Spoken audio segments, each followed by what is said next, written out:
O governo brasileiro está preocupado com o aumento da tensão na fronteira com a Venezuela. Direto do Palácio do Planalto, a repórter Mariana Jungmann traz ao vivo as novidades sobre esse assunto. Oi, Mariana, boa noite.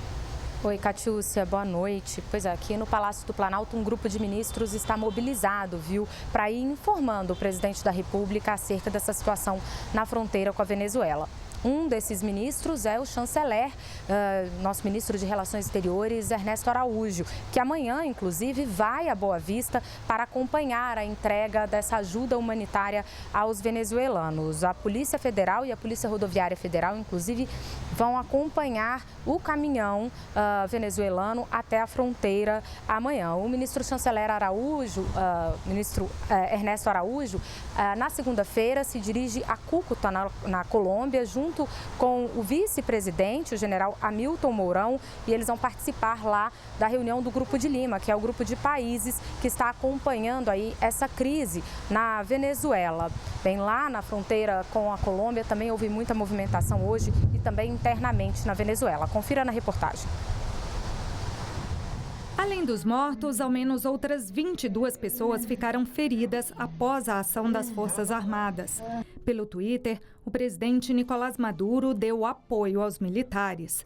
Nossa Força Armada Nacional Bolivariana está deslocada no território nacional para garantir a paz e a defesa integral do país. Máxima moral, máxima coesão, máxima ação, escreveu ele.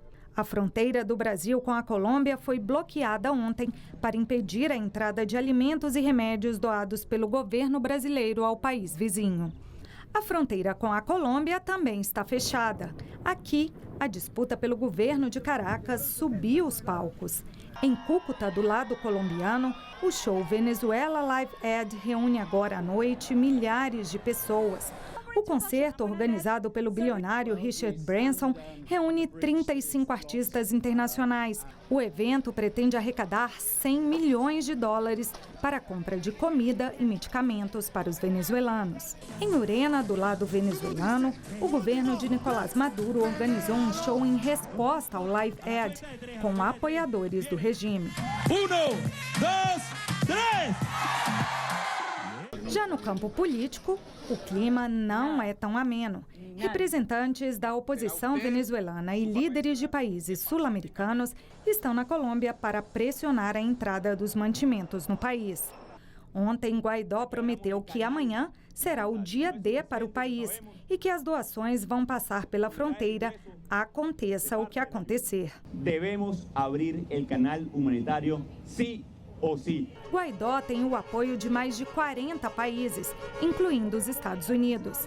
Trump tem inclusive dito que não descarta nenhuma ação na Venezuela, dando a entender que poderia invadir o país. Mas com o acirramento da tensão nos últimos dias, duas outras potências internacionais saíram novamente em defesa de Maduro hoje. O ministro de Relações Exteriores da China disse que a ajuda humanitária não pode entrar na Venezuela de maneira forçada e ameaçou.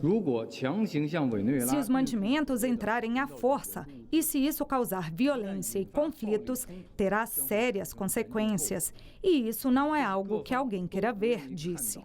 A Rússia acusou Washington de usar a ajuda humanitária para invadir o país.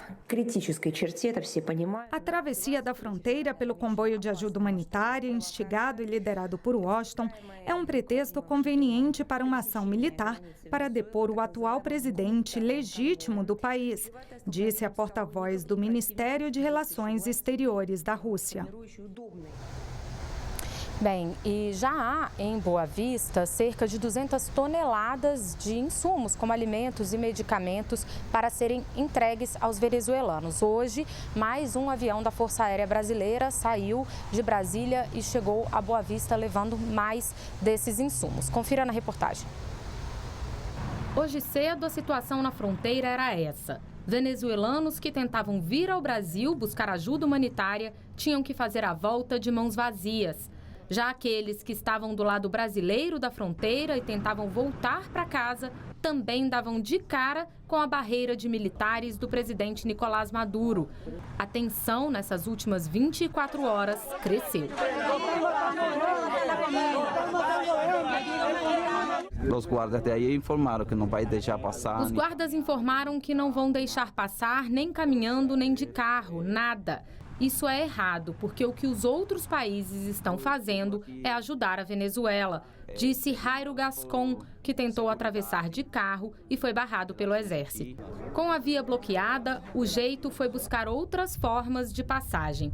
Muitos deram a volta a pé e fizeram a travessia por um caminho mais longo e mais duro, na mata, em busca de comida e medicamentos ofertados no lado brasileiro. O presidente Maduro não quer a ajuda humanitária para cá. O presidente Maduro não quer a ajuda humanitária. Fecharam a via e tivemos que vir por aqui para encontrar uma solução, porque na Venezuela não encontramos nada. Não há nada, disse José Rodrigues. Não há nada. Enquanto isso, em Brasília, um avião da Força Aérea Brasileira foi carregado com mais de 500 toneladas de medicamentos e insumos. O avião da FAB já chegou a Boa Vista, capital de Roraima, carregado com quase 23 toneladas de leite em pó e 500 kits de primeiros socorros. Um motorista enviado pelo presidente encarregado da Venezuela, Juan Guaidó, também já está na capital de Roraima. A expectativa agora é saber se a partir de amanhã ele vai conseguir atravessar a fronteira com a ajuda humanitária. Mira, estamos esperando, nós queremos que passe a ajuda humanitária. Nós estamos esperando, nós queremos receber a ajuda humanitária. Eu diria que 60% a 80% dos venezuelanos concordam que a ajuda humanitária deve chegar ao nosso país, para termos então um descanso da crise que estamos passando, disse o venezuelano José Medina.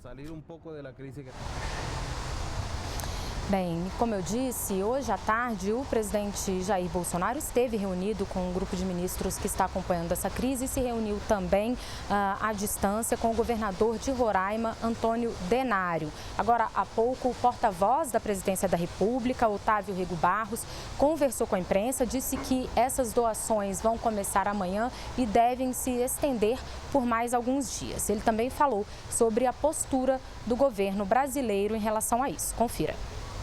Por fim, queremos reforçar que a operação brasileira tem caráter exclusivamente de ajuda humanitária, não havendo qualquer interesse do nosso país no emprego de quaisquer outras frentes nesse momento.